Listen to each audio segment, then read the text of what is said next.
सनातन धर्म एक ऐसा धर्म है जिसमें सभी मनुष्यों को अपनी बात कहने का अधिकार है और आज के समय में सभी मनुष्य अपनी अपनी मानसिकता और क्षमता के अनुसार अपने तर्क देते हैं।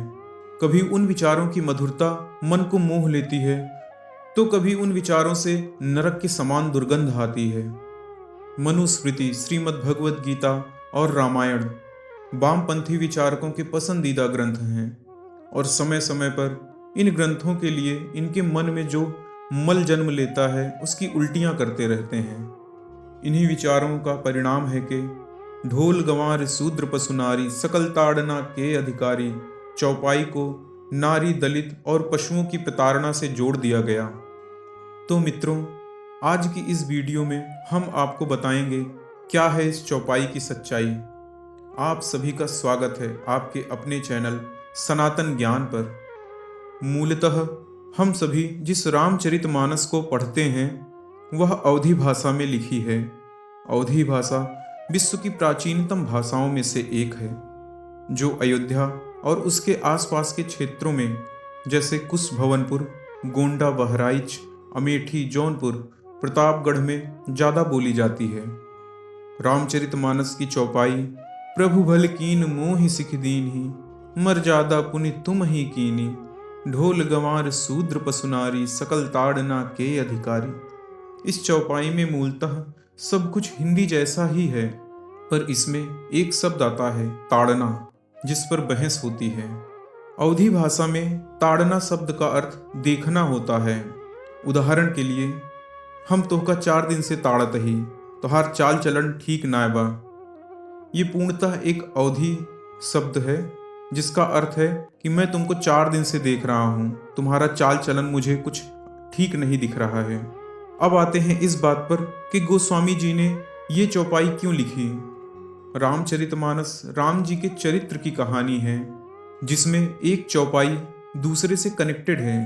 किसी एक चौपाई से उसका पूरा अर्थ जानना असंभव है। जब भगवान श्री राम समुद्र से रास्ता मांग रहे थे और समुद्र उन्हें रास्ता नहीं दे रहा था, तब भगवान क्रोध में खड़े होते हैं और समुद्र को सुखाने के लिए वाण पर सरसंधान करते हैं।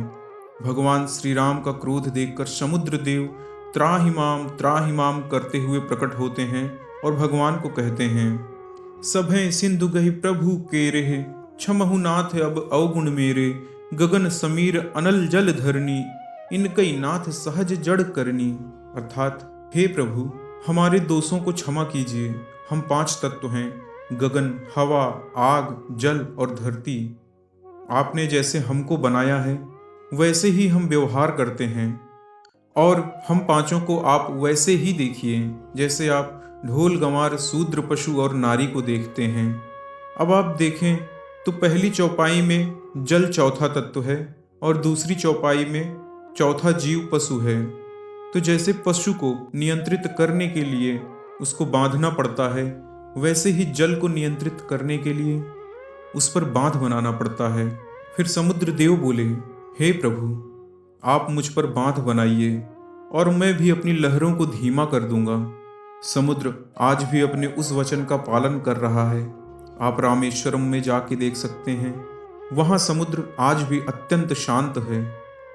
रामचरितमानस की कोई भी चौपाई अपने आगे और पीछे की चौपाई के बिना अपूर्ण है और इसी का फायदा उठा के विकास दिव्य कीर्ति जैसे अध्यापक बच्चों के मस्तिष्क में सनातन धर्म और उनके ईश्वर के विषय में जहर घोलने का काम करते हैं।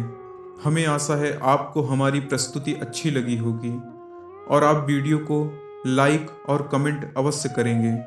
आप सभी का धन्यवाद। जय श्री राम।